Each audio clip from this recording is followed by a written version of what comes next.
They were young once. Some were 16. Some were 18. None of them knew what they were walking into. More than a century has passed since the guns of the First World War fell silent. The uniforms were folded, the medals put away, the trenches filled in, but for the men who fought there, the war never truly ended. Even after 80, 90, 100 years, their voices still tremble, their memories still wake them in the night. Because trauma does not age, and memory does not forget. These are their words, not written by historians, not polished by time, but carried, intact, through an entire lifetime. Harry Patch was 18 when he was called up. A boy from Combe Down, near Bath. He would live to be 112 years old, the last man to have fought in the trenches of the First World War. Yet no matter how long he lived, the scars of the battlefield never left him. He remembered being 18, barely 18 and a half, when he went to war. He remembered 2 battlefields, Passchendaele and Pilkem, and said he would never forget them as long as he lived. He remembered an officer walking down the trench, telling the men that anyone who did not go over the top would be shot on sight for cowardice. They went over, they crawled. He said that if you stood up, you were dead. He remembered coming across a Cornish man torn open by shrapnel, ripped from shoulder to stomach. His insides were on the ground in a pool of blood. The man begged to be shot. Before anyone could act, he died, in 30 seconds. And the last word he spoke was mother. Harry Patch said that word haunted him all his life. Later, when German soldiers came out of their trench to fight, one of them advanced with a fixed bayonet. Harry shot him in the shoulder. He could not kill him. He said the Cornishman's mother was in his mind. He thought of the German as someone's son, someone with brothers and sisters, maybe a family. He said he could not do it, and that he would never forget that moment. He remembered being wounded by shrapnel, a piece 2 inches long, half an inch wide, striking him in the groin. He passed out. When he woke, he was in a dressing station. A doctor offered to remove the shrapnel, warning there was no anesthetic. Harry agreed. He said the pain was unbearable. When the doctor offered him the shrapnel as a souvenir, Harry refused. He said he had had enough of it already. Soon after, his name was called. He was taken to Rouen, then back to England. That was the end of his war. Sidney Williams also survived, but survival brought no peace. He remembered shooting a German soldier, sniping him in no man's land. The man lay there for several minutes. Sidney dragged him in and laid him on the fire step. He said the soldier was blue in the face and dying. Before he passed out, Sidney called him a fool, saying that if the boy had surrendered, he would have taken him prisoner. He said the soldier was only 15 or 16 years old. He had a brand new uniform. Sidney believed he had simply gotten lost. He said he never forgot that boy, and that he was sorry he shot him. The interviewer asked how many people he thought he had killed. Sidney said he could not say. He had been a Lewis gunner. He said it blew away pennies and pennies. He spoke of lice breeding on their bodies, of waking up clean only to be covered again. He spoke of trying to sleep, only to wake with memories. The interviewer asked if it was all worth it. Sidney said no. He said he would never volunteer again. Never. But there was a rare moment of humanity during the gruesome war. We can recount first-hand accounts of the Christmas truce of 1914 along the Western Front, near La Boutillière and Frélinghienne. Soldiers on both sides had endured weeks of harsh, waterlogged trench conditions, when just before Christmas, the weather suddenly turned cold, dry and misty, bringing an unusual calm to the battlefield. On Christmas Eve, German soldiers placed lit Christmas trees and candles along their trenches. What began with cautious reactions soon turned into a shared moment of humanity. German troops sang Christmas carols such as Silent Night, and British soldiers responded with their own songs. By Christmas morning, thick fog lifted to reveal both sides standing openly in no man's land. Gradually, soldiers crossed the ground they had once feared, shook hands, exchanged cigarettes, and talked. The truce expanded over the following days. Soldiers discovered they had much in common, including a shared dislike of the war itself. Some Germans spoke English and mentioned having visited Britain. A spontaneous football match took place in no man's land, marked with caps as goalposts, which the Germans won 3-2. The experience felt surreal, as men walked freely in daylight over ground where they once expected instant death. The truce also allowed both sides to recover and bury the dead from earlier fighting, treating fallen soldiers with dignity.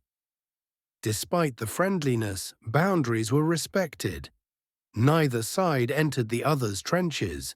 This unofficial ceasefire lasted several days, in some areas up to a week, until senior commanders intervened. Orders were issued for all men to return to their positions by midnight on New Year's Eve, and the war resumed. Those who witnessed it believed the truce happened solely because it was Christmas, a brief return to shared humanity and goodwill in the midst of an otherwise brutal and relentless war. We also have the thoughts of a German soldier.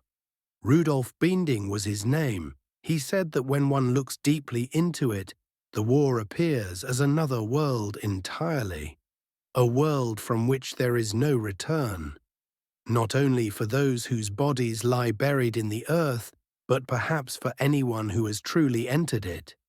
To do justice to this world, a new language would have to be born. It would need to be learned, slowly and painfully, and even then it might never be understood by those who remain outside. That is what makes speaking of it so difficult. More and more, the living find themselves counted among the dead. Estranged, separated by the sheer magnitude of what has occurred. Morning comes, saddle, mount, walk, march, toward the enemy.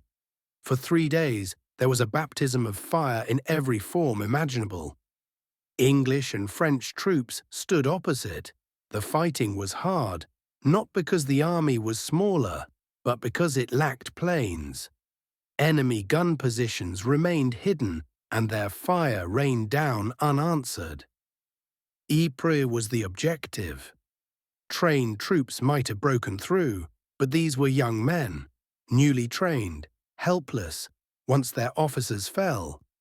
Even villages became dangerous when the enemy was near. Shots came from houses. The prescribed response was to burn them, a senseless procedure that spread confusion and punished the innocent. 2 men were found firing and were shot. It had the intended effect. The battle continued. Night brought fierce encounters beneath a grandiose horizon of flames. The sky filled with clouds like slabs of agate. A squadron halted by a wall. Across the street stood a small roadside chapel, empty and unused. A trumpeter asked whether the horses should be brought inside. At first, the answer was yes, then no. Minutes later, an English shrapnel shell tore through the back of the shrine and exploded inside. Had they been there, nothing would have remained, neither men nor horses. One fragment killed the trumpeter's horse. He looked on in silence, as if witnessing divine intervention. Progress was slow, if it could be called progress at all. Small gains were noted with satisfaction. Setbacks were not announced. The land became a wasteland. Fire and death were everywhere. Farms lay empty and plundered. Graves were marked with helmets pressed into damp clay. The wounded lay for days as fighting surged back and forth without pause. There was oats for horses in abandoned farmhouses, but little for the men. There was no oil, no light, no salt, and no bread. Potato soup became a luxury when hunger was severe. Entire battalions, young, educated men, were shattered by shell fire. Others sang as they went into attack, just as bravely and just as vainly. Trenches and prisoners were taken, but always at a cost greater than their worth. The war ground into a colossal siege. From the Alps to the sea, the front became one endless fortified trench. Neither side had the strength to deliver a decisive blow. Behind the lines, peasants wandered back to what remained of their homes. But there was no return to places like Passchendaele. The destruction was beyond description. Houses split open from roof to cellar. Streets collapsed inward. Roads were cratered beyond recognition. Church towers fell in single, massive collapses, raising clouds of yellow dust that billowed like banners. Dead horses lay in living rooms, entrails draped over silk chairs. Beer flooded cellars from shattered vats. Nothing remained untouched. Winter approached. Storms brought cold winds and snowflakes that made horses shake their heads in irritation. For the first time, the front grew quiet, not from peace, but from exhaustion. Trenches filled with icy water. Both sides clung to thin garrisons, equally unable to move. 5 weeks passed in the same place. Newspapers declared that Ypres had to decide this phase of the war. Perhaps it once could have. Now time itself had stripped this sector of decisiveness. Losses balanced losses, and no one could measure what those weeks had given the enemy elsewhere. Men died needlessly, not from bravery, but from indiscipline. Heads rose above parapets within 100 yards of trained snipers. It was not contempt for death, it was ignorance of it. Across the entire front, both sides had crippled themselves. There was no momentum, no thrust. The art of war was nowhere to be seen. An unbroken line from mountains to sea may have been an engineering marvel, but it was no strategy. No distinctive style had yet emerged. Whatever vision once guided the advance seemed to belong to someone no longer present. Winter quarters were prepared. Supplies moved up. Maneuver was abandoned. Stagnation was accepted. The year drew to a close, a grave year. A year in which humanity, sword drawn, had plunged into slaughter it would one day regard with horror. The longer one felt the war, the harder it became to speak of it, not because it was less understood, but because it was understood too well. It taught silently, and those who learned became silent too. Life continued in appearance. Fields were tilled where possible. Men trained in mud and filth. Officers visited neighboring units. Discussions filled the hours. The illusion of peace settled in. Yet the war was everywhere, behind everything, in everything. Starlings whistled like bullets, and since bullets had not learned to whistle from birds, it had to be the other way around. Houses, fields, men, beasts, rivers, even the sky sang the war's tune. Milk turned sour beneath the thunder of shell fire. The enemy fought well. Few in number but disciplined, outnumbered yet formidable. Cities burned, villages became heaps of rubble. Churches were reduced to doorways and dates carved in stone. The battlefield itself reeked, a heavy, sour stench of decay. Corpses supported bridges. Bodies became part of trench walls.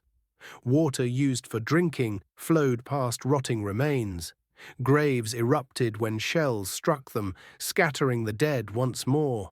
Dead horses lay harnessed in rows. Cattle and pigs rotted where they fell. Trees were broken. Roads and fields were nothing but craters upon craters. That was what a 6-month-old battlefield looked like.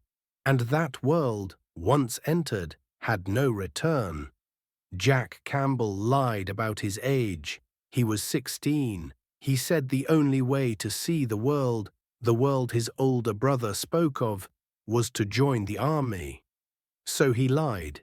The interviewer asked how deep the trenches were. Jack said 10 or 12 feet. There were steps for going over the top. The interviewer asked what it was like to go over. Jack said he was scared every time, scared stiff. Everyone shouted because everyone was scared. Shouting helped. He said the bullets whined, the shells burst, and men were shot constantly. He said they were not living. It was just punishment. Hail, rain, frost, snow. Food could not be saved. The rats would find it. The lice ate the living. The rats ate the dead. He said bodies lay all around them. Friends, relatives, they couldn't bury them. It was too dangerous, so the dead lay there for weeks. He spoke of hunger in the early days of trench warfare. Supply wagons were shelled by both sides. Often there were no rations. He said they learned quickly not to shell enemy supply lines because then no one ate. He spoke of rats attacking wounded men, of a young soldier bitten on the face while sleeping. The wound turned black. The boy was dead in 2 days. Jack said he often wondered how many soldiers were really killed by rats. He spoke of being gassed on the Somme, the same day his brother was killed. He thought he had gone blind. He said he went grey overnight. He described how shrapnel struck his gas mask earlier that day, damaging it. Later, when gas shells fell, the mask failed. He became sick. His ears hurt. He could not breathe. He tore the mask off and collapsed. He remembered nothing until waking in a Canadian hospital on the coast, then nothing again until he was back in Dublin. The interviewer asked if, looking back, it all seemed senseless. Jack said that in 1915, when men were given 7 days' leave, every one of them returned. No one deserted. He said that was loyalty. To their oath. To their comrades. The interviewer asked if he ever thought about the Germans he shot. Jack said no. It was kill or be killed, nothing personal. War was war. They came home, but something stayed behind in the mud. And something came back with them. They lived long lives, worked, married, raised families. But at night the trenches returned. They were not heroes in their own eyes. They were boys who did what they were told and carried the cost forever. Listen to them, remember them, because when the last voice fades, history becomes silence.